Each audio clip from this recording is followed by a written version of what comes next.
आज की ये कहानी होने वाली है एक मेराई नाम के लड़के के ऊपर, जो कि बहुत ही ज्यादा उदास और अकेला रहने वाला लड़का है। क्योंकि जब वो 7 साल का था तब किसी वजह से उसके पेरेंट्स का डेथ हो जाता है, जिसके बाद उसके ही घर पे उसके अंकल आंटी उसे नौकर बना के रखते हैं, घर का सारा काम कराते हैं और साथ ही साथ बहुत ही बुरी तरीके से टॉर्चर भी करते हैं। और तब से लेके आज तक उसका कोई फ्रेंड बना ही नहीं, जिसपे वो अपने लाइफ से परेशान होकर सुसाइड करने का फैसला करता है। और सुसाइड करने से पहले वो कहता है कि वो बस अपने जिंदगी में खुश रहना चाहता था। जिसके बाद वो बिल्डिंग से कूद जाता है। फिर जब उसका आँख खुलता है तो उसे एक एंजल दिखाई देती है, जो कि उसे लेके जा रही होती है, जिसपे मेराई को लगता है कि उसे एक एंजल लेने आई है, इसका मतलब वो स्वर्ग में जा रहा है और वहाँ वो खुश रह पाएगा। लेकिन तभी एंजल कहती है कि उसने मेराई को जमीन में गिरने से पहले ही पकड़ भी लिया था, यानी कि मेराई अभी तक नहीं मरा है, क्योंकि मेराई ने सुसाइड करने से पहले एक विश मांगा था और उसी विश को पूरा करने के लिए गॉड ने इस एंजल को मेराई के पास भेजा है। जिसपे मेराई एंजल को मना करता है और उसे नीचे फेंकने के लिए कहता है, क्योंकि उसके लाइफ में हैप्पीनेस नाम की कोई चीज ही नहीं है, ना ही उसके पास फैमिली है और ना ही फ्रेंड्स। तो ऐसे में अगर वो जिंदा भी रहेगा तो उसे पेन के अलावा और कुछ नहीं मिलेगा। जिसपे वो एंजल मेराई को 2 एबिलिटी देने के बारे में कहती है, जिसमें से एक होता है फ्रीडम और दूसरा होता है लव। लेकिन मेराई को ये सब यकीन ही नहीं होता, क्योंकि ये दोनों एबिलिटीज कोई किसी को कैसे दे सकता है, जो कि इनविजिबल होते हैं, जिसे हम देख नहीं सकते। जिसपे सबसे पहले वो फ्रीडम को दिखाती है, जो कि उसके जादुई पंख होते हैं, जिसका यूज करके मेराई इतना ज्यादा तेज हो सकता है जिसे एक नॉर्मल इंसान अपने आंखों से देख ही नहीं सकता, और मेराई फुल फ्रीडम के साथ कहीं भी आ जा सकता है। फिर वो लव को दिखाती है, जो कि एक रेड एरो होती है, जिसका एबिलिटी कुछ ऐसा होता है जैसे कि मेराई ने अगर किसी इंसान के ऊपर रेड एरो का यूज किया तो वो इंसान मेराई के प्यार में पागल हो जाएगा।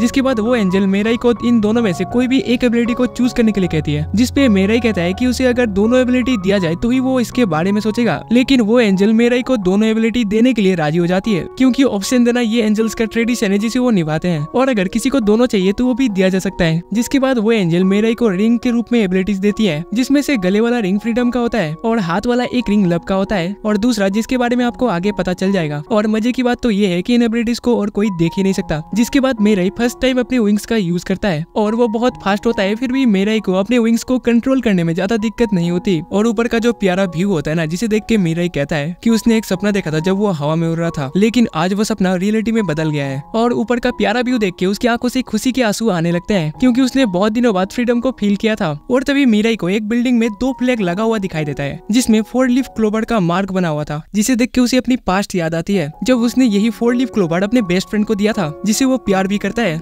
जिसके बाद वो एंजल मेराई को एक सच्चाई बताती है, जो कि मेराई की फैमिली को उसके अंकल और आंटी ने ही मारा है। जिसके बाद उसे कार एक्सीडेंट के रूप में बता दिया गया और मेराई को उसी के घर पे नौकर बना के रखा गया, जो कि मेराई को यकीन ही नहीं हो रहा होता। जिसपे एंजल मेराई को रेड एरो यूज करने के लिए कहती है, जिससे मेराई को सब कुछ अपने आप पता चल जाएगा। जिसके बाद मेराई सीधे अपने आंटी के पास जाता है और अपने आंटी के ऊपर रेड एरो का यूज करता है, जिससे मेराई की आंटी उसके प्यार में पागल हो जाती है और उसकी फैमिली की पूरी स्टोरी बताने लगती है। लेकिन तभी वहाँ उसका अंकल आ जाता है और उसकी आंटी को सब कुछ बताने के लिए मना करता है। दरअसल मेराई जब 7 साल का था तब उसकी पूरी फैमिली कार से कहीं घूमने जाने वाली थी, लेकिन मेराई को स्कूल होने की वजह से वो नहीं जाता है और वो अपने भाई को खिड़की से हाथ बाहर निकालने से मना करता है। और वो जब स्कूल जाने लगता है तभी वो कार अचानक से ब्लास्ट हो जाता है, जिसमें उसकी पूरी फैमिली की डेथ हो जाती है और जिसके पीछे उसके अंकल और आंटी का ही हाथ है। और उन्होंने मेराई को इसीलिए नहीं मारा ताकि मेराई को मिलने वाला इंश्योरेंस का सारा पैसा वो लूट सके। जिसपे मेराई कहता है कि तुम लोगों ने बस पैसों के लिए उन्हें मार दिया, तुम दोनों राक्षस हो और यहाँ तो तुम दोनों को मरना चाहिए।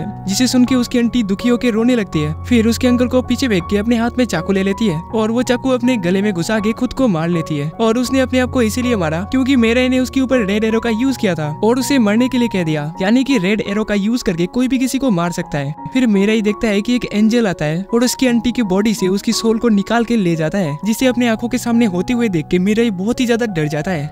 अब आगे हमें 3 दिन बाद का सीन दिखाया जाता है, पर मेराई ने अपनी एबिलिटी का कोई यूज ही नहीं किया है और वो उदास इसीलिए होता है क्योंकि उसके पास कुछ करने के लिए पैसे ही नहीं होते। लेकिन तभी एंजल मेराई को कहती है कि अगर तुम्हें पैसे चाहिए तो तुम अपने रेड एरो का यूज करके अपने अंकल को मार दो, जैसे कि तुम्हारी आंटी मरी थी, जिससे पूरी फैमिली के जितने भी पैसे होंगे ना सब तुम्हारे हो जाएंगे। जिसपे मेराई कहता है कि वो नहीं चाहता कि कोई इतने दर्दनाक तरीके से मरे। जिसपे एंजल उसे व्हाइट एरो का यूज करने के लिए कहती है, जो कि उसके हाथ का सेकंड सर्कल है, और व्हाइट एरो का यूज करके कोई भी किसी को बिना दर्द दिए मार सकता है, यानी कि दिए बिना ही किसी को मारा जा सकता है। जिसपे मेराई कहता है कि किसी एंजल के पास एक मारने वाला एरो कैसे हो सकता है। जिसपे वो एंजल कहती है कि वो एक स्पेशल रैंक की एंजल है, इसीलिए उसके पास ये एरो है और ये एरो गॉड के पास भी होता है। जिसपे मेराई कहता है कि क्या गॉड। फिर उस एंजल को याद आता है कि उसने मेराई को बचाने के चक्कर में उसे पूरा बात बताया नहीं था। फिर वो कहती है कि मेराई को लेके इस धरती पे टोटल 13 गॉड कैंडिडेट्स है और सभी गॉड कैंडिडेट्स के पास एक एक एंजल है और उनके पास भी मेराई की तरह विंग्स और एरोस की एबिलिटी है। और ये 13 कैंडिडेट्स के अंदर किसी एक कैंडिडेट को गॉड बनाने के लिए चूज किया जाएगा, जिसे सुनने के बाद मीराई को एक बड़ा सा शौक लगता है। और तभी हमें एक सीन दिखाया जाता है जहाँ एक गॉड कैंडिडेट बहुत सारी लड़कियों के साथ एक कार में होता है और वो किसी को मारने के लिए अपना रेड एरो का यूज करता है, लेकिन सामने वाला भी एक गॉड कैंडिडेट है जिसके पास व्हाइट एरो है और जिसका यूज करके वो दूसरे कैंडिडेट को मार भी देता है। और आपको क्या लगता है कि मीराई के साथ आगे क्या होने वाला है, जिसे जानने के लिए आपको सेकंड पार्ट देखना पड़ेगा, जिसका लिंक मैं डिस्क्रिप्शन में दे दूंगा। और अगर आपको वीडियो अच्छा लगा तो वीडियो को लाइक कर देना और चैनल को सब्सक्राइब करके बेल नोटिफिकेशन को ऑन कर देना, जिससे आने वाली वीडियो की नोटिफिकेशन आपको सबसे पहले मिल जाएगी। तो तब तक के लिए बाय, मिलते हैं नेक्स्ट एपिसोड में।